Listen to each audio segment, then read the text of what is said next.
Hello crew! Hello with some viewers!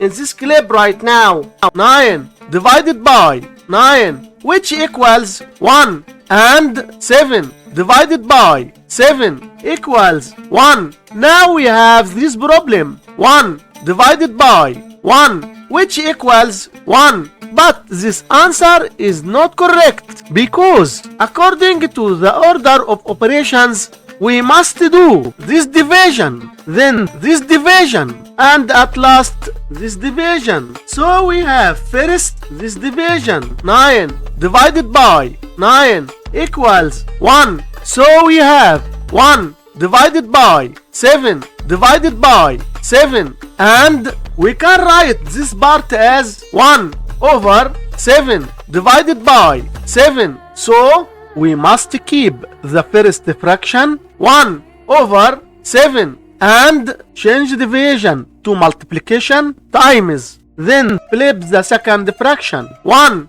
over 7 which equals 1 over 49. And this is our final answer for this problem. Like, subscribe and share to help the channel grow.